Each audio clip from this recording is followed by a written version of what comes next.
Hi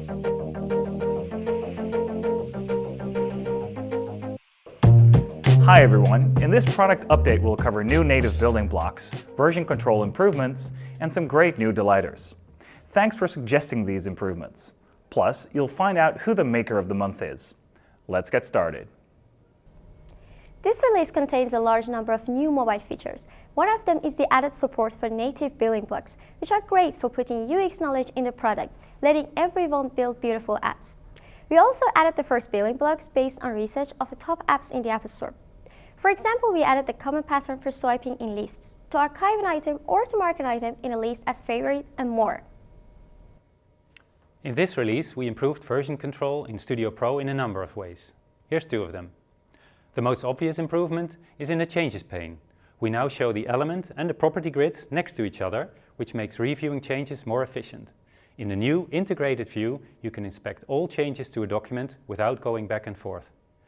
The second improvement is that you will no longer get conflict if you make purely visual changes, like moving domain model entities, microflow activities, or changing how arrows are connected to them.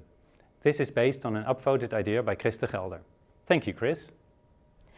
We added a powerful new feature, Containment for pluggable widgets. This allows you to build widgets that can contain other widgets.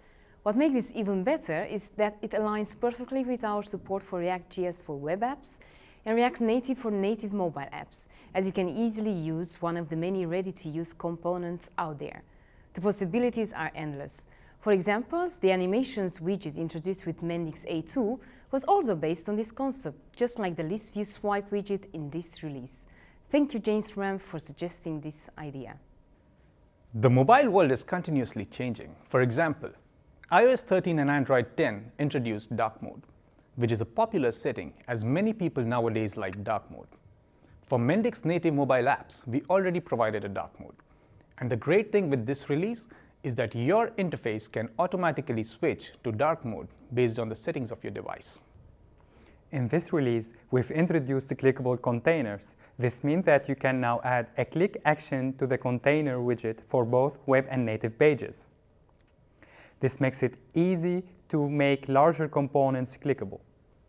For example, you can now easily create cards that are fully clickable. Thank you, Jury Tanya and Marita de Graaf, for this great idea.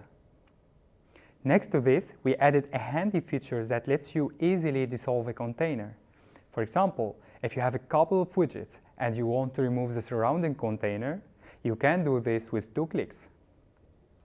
Thank you, Jason Teunissen and Paul Schroer, for this suggestion on the idea forum. Lastly, you can now also easily wrap a widget with a container instead of creating a container and adding a widget to it. And now it's time to announce the winner of the Maker of the Month giveaway. The person with the most votes is André Hajduk. André was nominated because of his contributions in the community, providing great solutions and workarounds, and answering lots of sometimes difficult questions on the forum. Congratulations! This Mendix t-shirt is coming your way. Now, do you know someone who earns the title of Maker of the Month and also happens to like t-shirts? Let us know in the comments. The nomination with the most votes wins the t-shirt. Don't forget to like this video if you found it useful and subscribe to our channel for more videos. Thanks for watching and see you at the next release.